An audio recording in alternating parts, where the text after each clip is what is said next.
Hi everyone, I'm Julie and I homeschool in Southern California. And I've been getting a lot of questions lately about how to get started in homeschooling or what the options are.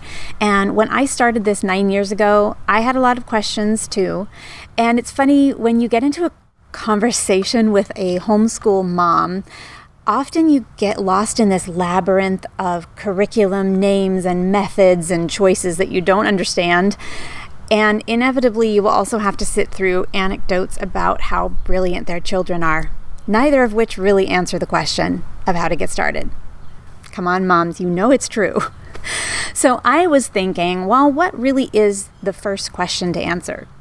And for me, before we even get into curriculum or even method, which I'm not going to discuss in this video, for me, the first question was, who's going to keep my records? Am I going to affiliate myself with a school or an organization, or am I going to go it alone, and how to do each one of those things? So I decided to make this video explaining some of those options. I made a PowerPoint presentation just to keep me organized, and I promise not to mention my brilliant, well-adjusted children even once. Although I may show you some vacation slides later. Just kidding. Okay, so let's get started. Okay, so here we go with homeschooling in Southern California. Here are your options. They may apply to other areas as well. I've called this first page affiliation. Who's going to keep my records? There are a few main ways that this happens. I've listed them here and then I will explain them kind of one by one. So first, a charter school. A publicly funded independent school established by teachers, parents, or community groups under the terms of a charter, with a local or national authority. The next way is through a public or private school with a homeschooling branch. This includes online schools. Next, there is the PSP. This is someone or a group employed to keep records for you. Then, you can be your own PSP. You will keep the grades and records, and then you will file a yearly PSA with the state. I'll explain that later. This last one is going commando. Sorry. This basically means that you teach what you want and don't report to anyone until your child is 7 years old, at which point the state may come after you, although I don't actually know of that happening. So the kind of bottom line that the state is looking for if you go on your own with homeschooling is for this PSA form right here that you would need to file. So let's go through all of these and I'll explain what each one of them means. Here's charter schools. So with a charter school, you're assigned a teacher whom you check in with every 20 school days. That can vary a little bit with schools. This happens in person and online. The teacher will help you make goals and assess progress through student work samples that you provide.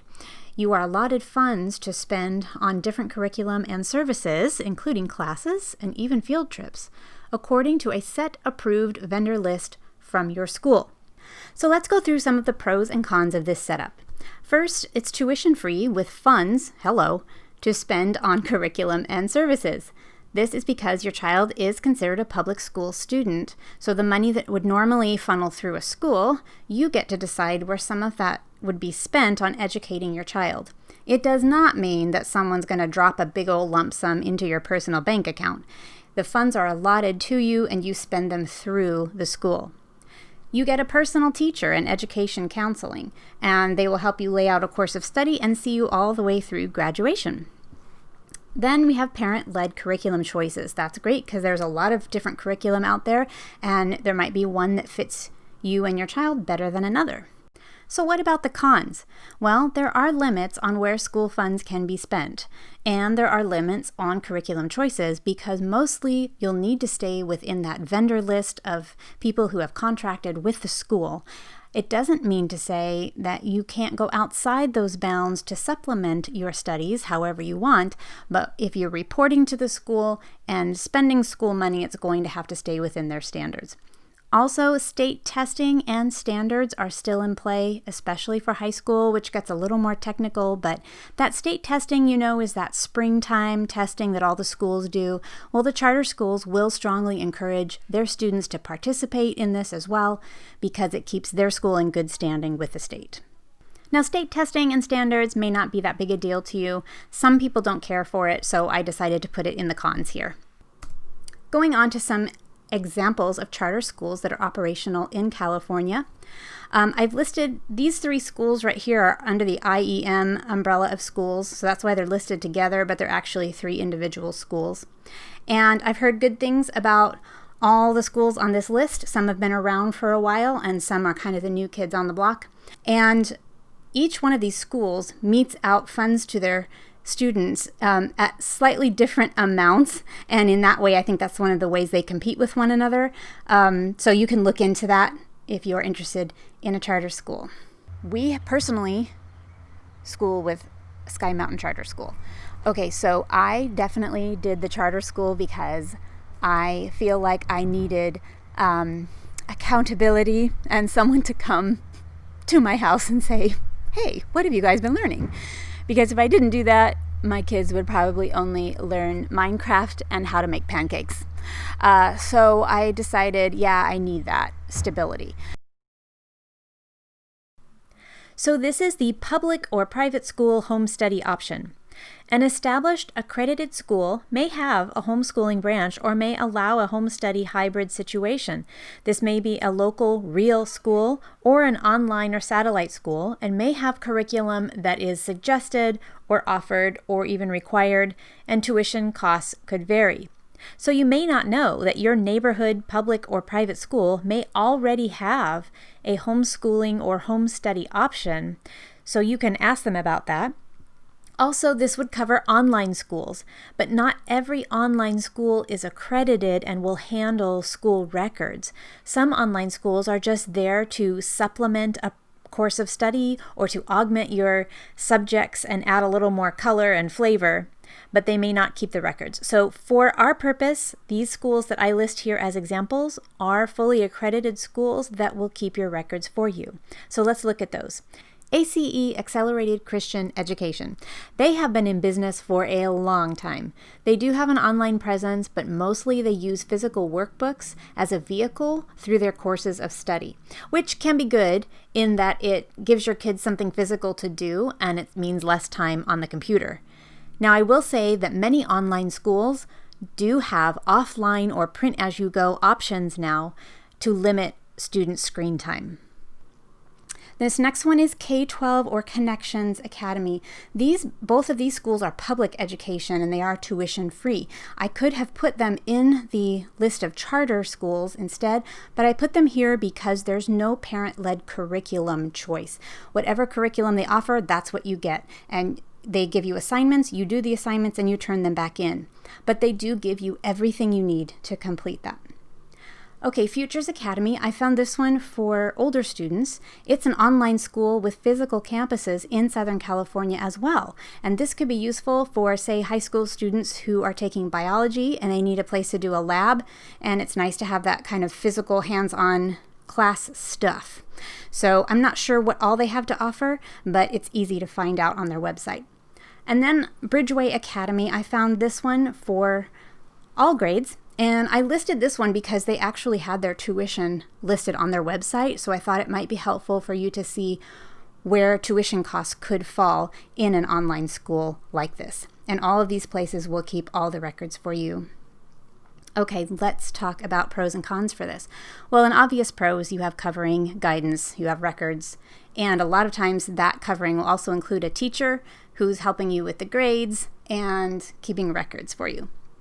Also, a lot of these schools have spent time and money perfecting their programs, so they've got it streamlined and it's professional, and so that's pretty cool. Also, the class offerings and extended resources like those extra classes, those enrichment classes or lab classes could be offered.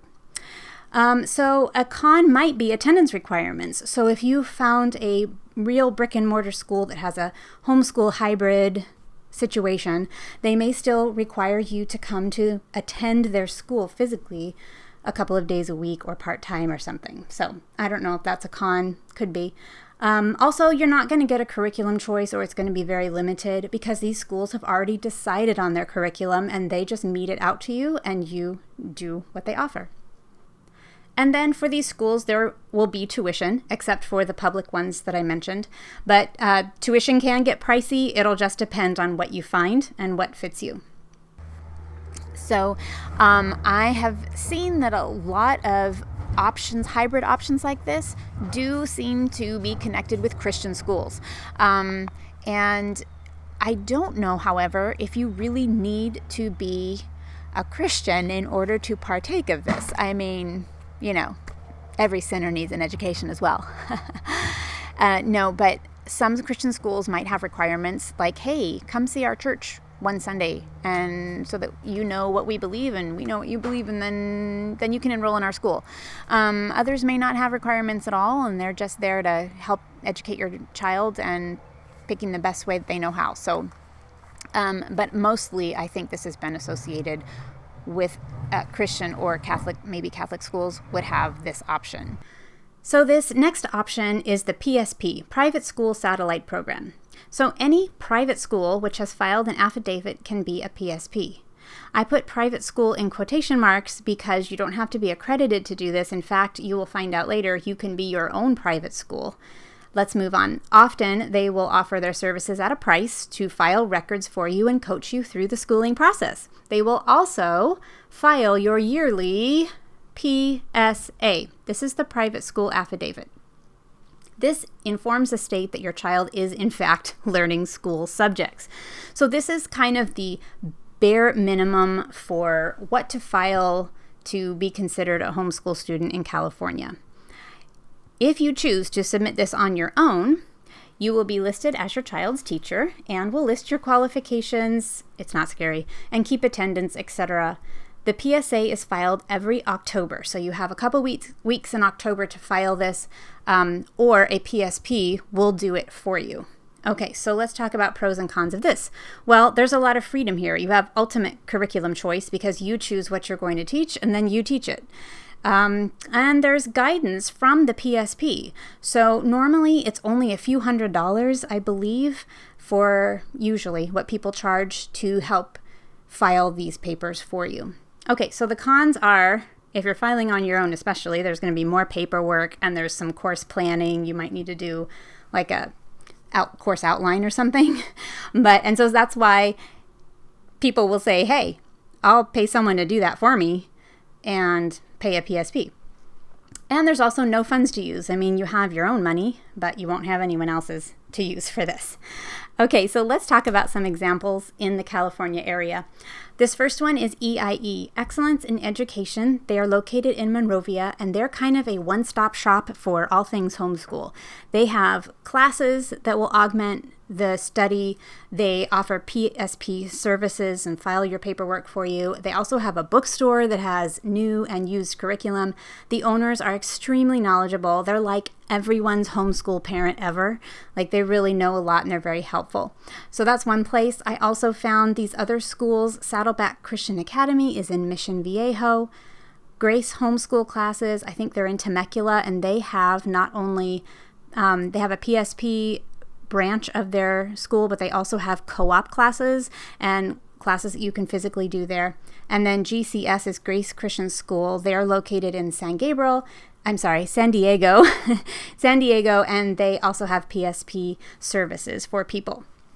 Okay, so if you choose to go on your own and just file the PSA yourself, it's not difficult to do, and I found this handy YouTube video. So if you go onto YouTube and search how to independently homeschool in California by the Homeschool Hangout channel, there's a great description step by step of what paperwork you need to keep in a file and how to go about it.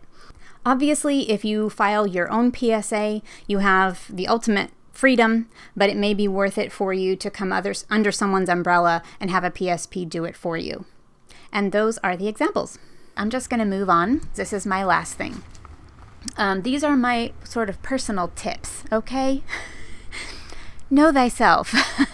As I said before, I know that I needed some accountability, but now that I've been doing this for a while, the filing my own PSA and just going it alone doesn't scare me now either. Know thy child. This is just because kids have different ways of learning. And so maybe one type of curriculum will fit you better, or maybe being with people is better, or reading or listening. There's all sorts of ways to learn. Know thy patience, and that says escape when necessary, because your patience will be grown. Not only patience with your child, but patience with yourself. That's a huge part of it. And know when you need to just escape for a minute and take a breath. And my last little box here, 2 words, learning curve, because this is a learning curve, and there's going to be things that you look back and go, oh, gosh, I wish I'd known that, or oh, I really messed that up. Or maybe my child totally missed a certain element of a subject that I didn't realize. But there's hope, because my last point is learning happens in layers. Whatever you miss will probably be revisited at another time. It all cycles around.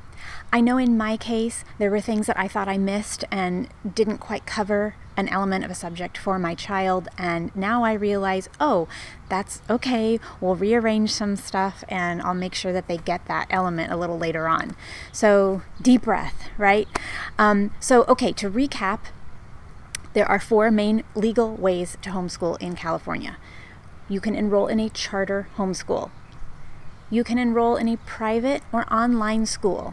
There are a lot on the internet. You can employ a PSP. In all 3 of these ways, records will be kept for you and your child will be considered a legitimate California student. Or you can file your PSA on your own. Your child will also be a legitimate California student, but you will be the keeper of the records and you will plan the course of study. Now, once you choose your pathway, if that path allows you to choose curriculum, then you will wade into the wonderful world of curriculum and be like, okay, I need a math course for my child, so let's get into this. And it can be really fun to look through and also a little daunting, but there's lots of people out there who will want to help you. And this is kind of where homeschool co-ops and classes come into play at this point, because they can help augment a course of study or even be a whole course of study for you, but they are in addition to the 4 ways to actually keep the records and to legally homeschool here. So that's all from me for now. I hope this has been helpful. Be at peace, make the best decision you can, and remember, you are not alone. Bye for now.